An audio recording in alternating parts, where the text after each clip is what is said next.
Buenos días, esta es la clase de resumen de niveles de organización e interacciones tróficas. En primer lugar, tenemos que saber qué es comunidad, ecosistema, los conceptos más básicos. Ahora, antes de eso, tenemos que saber primero que todo lo que vemos está conformado por así decirlo, cosas más pequeñas que en conjunto generan otras funciones más grandes. Por ejemplo, las moléculas, o sea, los átomos, cuando se unen entre sí forman moléculas. Estas, a su vez, cuando las moléculas se juntan entre sí, forman macromoléculas y estas macromoléculas forman organelos. Y estos organelos, al asociarse, forman toda una célula, que es la unidad estructural básica de la vida. Y al unirse muchas células, empiezan a generar un tejido. Dicho tejido, si se junta con más tejidos, forman un órgano, el cual puede cumplir una función. El conjunto de órganos corresponde a un sistema, y el conjunto de sistemas que se relacionan entre sí generan un organismo o un individuo. Ahora, el individuo, cuando se asocia con más individuos de la misma especie, genera lo que se llama una población. Ahora, diferentes poblaciones de diferentes especies, si están en un lugar determinado y conviven, generan una comunidad. Dicha comunidad, cuando interactúa con factores bióticos como su alimento, o factores abióticos como el agua, la luz, el clima, se forma un ecosistema. Y el conjunto de ecosistemas que existen forman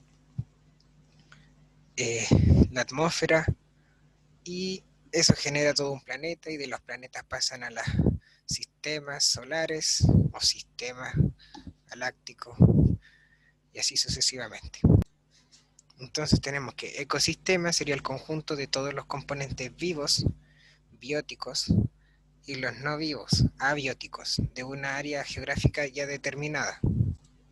Entonces, por factor nos vamos a referir a todos los componentes del medio y sus propiedades. Lo abiótico se refiere a todo lo que no tiene vida, como las formaciones geológicas, o sea, la orografía del terreno, el agua, el clima incluso, los rayos del sol, la temperatura, etc. Y lo biótico se refiere a todo lo que forma vida, ya sea animales, plantas, hongos, microorganismos. Entonces, para recordar, el ecosistema sería todos los elementos bióticos y abióticos de un lugar determinado, los cuales establecen relaciones entre sí, y hay flujo de materia y energía. Aquí podemos observar un ecosistema, y todo lo que es del biotopo sería la luz, temperatura, factores ambientales, la humedad, la parte abiótica, por así decirlo. Y la biocenosis se referiría a todo lo que sería con vida, los animales, ya sea la flora y la fauna. Ahora, el biotopo se relaciona con la biocinesis, y eso genera el ecosistema. Biotopos son cosas inertes como las rocas, el agua, los gases. Los biocenosis, flora y fauna, es decir, animales y plantas, básicamente. Entonces, estos factores físicos se relacionan con los factores bióticos. Los factores bióticos también pueden incidir en factores físicos, como el clima. En el caso del ser humano sería el calentamiento global, que eso ya sería a muy grande escala, está incidiendo en esto, y a su vez este cambio de clima también incide en el ser humano, en veranos más calurosos, sequías, pérdida de biodiversidad de poblaciones, etc. Entonces, dentro del ecosistema tenemos, en primer lugar, el individuo, que sería un organismo de una especie determinada, que tiene ciertas características genéticas que la separan de otros individuos, ya sea tanto de su misma especie como de especies diferentes. La población es el conjunto de organismos que están en una misma especie, habitan un lugar, un tiempo determinado, y son capaces de reproducirse entre sí y generar descendencia fértil.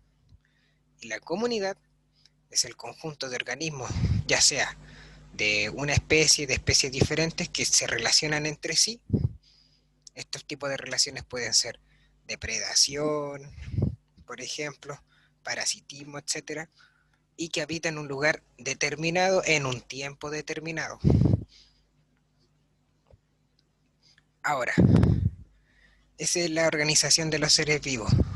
Primero estamos como individuos, y el individuo generalmente para sobrevivir se asocia a una población que sea de su misma especie, obviamente, porque así comparten ciertas metas o ciertos tipos de alimentos, se favorecen entre sí, y a su vez esta población se puede relacionar con otras comunidades, pueden ser ya sea relaciones de depredación, una especie se consume a otra, o mutualistas, ambas especies se benefician entre sí y no se comen, y hay otros tipos también de relaciones, pero lo veremos en las siguientes clases.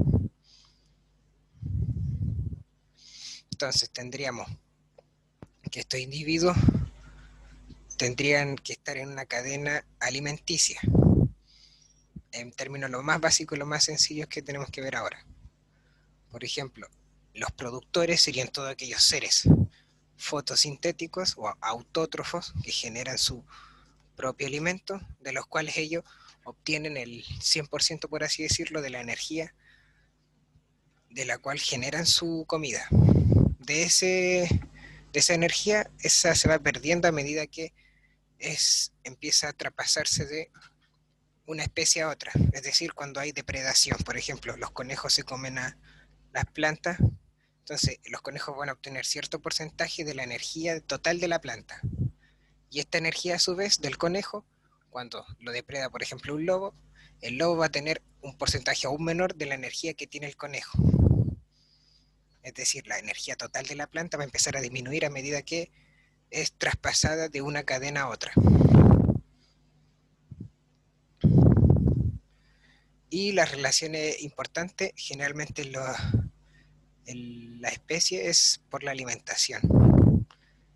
Por lo tanto, se genera una cadena alimentaria donde hay flujo tanto de materia, que sería la carne, por ejemplo, las plantas, y de energía, es decir, de todos los nutrientes de los cuales los seres vivos pueden aprovechar para generar su propia energía y así mantener un estilo de vida.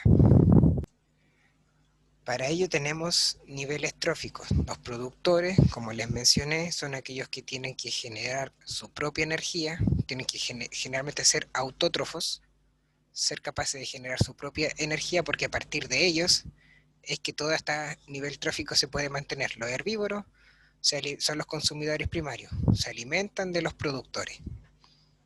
Pero eso sí, la energía de los productores empieza a disminuir a medida que pasa de un nivel a otro. Los productores, por así decirlo, tienen el 100% de la energía, y esa energía, cuando lo consume un herbívoro, cierta parte de la energía la va a absorber el herbívoro, pero otra parte no la va a poder consumir. Y esa energía a su vez, los primeros carnívoros van a obtener una parte de la energía, y así los siguientes carnívoros van a tener una parte aún más reducida de energía, y así sucesivamente.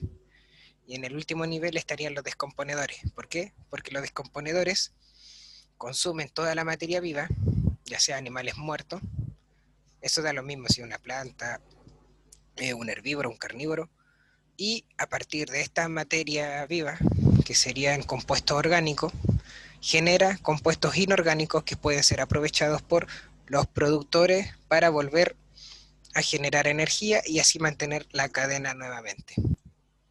Ahora, en la naturaleza, estos tipos de cadenas son muy delicados. ¿Qué quiere decir? Que la extinción de una especie puede generar en un desequilibrio en el ecosistema. Es decir, por ejemplo, si se eliminaran los productores, los consumidores primarios se verían bastante afectados porque no tendrían fuente de alimento. Por lo tanto, su población o bien disminuiría o tendría que buscar otras fuentes de alimento, por lo tanto, en ese proceso la población igual se vería disminuida, pero podría llegar a sobrevivir. En cambio, si solamente se alimenta de ciertas plantas y se extingue esa planta y no tiene otra forma de alimentación, esa especie se va a extinguir sí o sí. Por lo tanto, si se extingue el consumidor primario, el consumidor secundario puede también extinguirse si solamente come este cierto tipo de consumidor primario, o tiene que buscar otras nuevas fuentes de comida en otros tipos de consumidores primarios para sobrevivir. Pero si no es capaz, se extingue, y así sucesivamente. En cambio, para los seres humanos, la situación no es tan estrictamente es de disminuir la población o extinguirse, sino de perdemos diversidad genética. ¿Qué quiere decir? Que ciertos genes que tienen animales, plantas o incluso descomponedores se pierden y que podrían ser útiles para investigación de enfermedades o incluso de mejorar alimentos. Si esa información se pierde, no es posible realizar esas posibles investigaciones para mejorar nuestra calidad de vida e incluso mantener fuera del peligro de extinción a las especies de las cuales se podría llegar a conocer.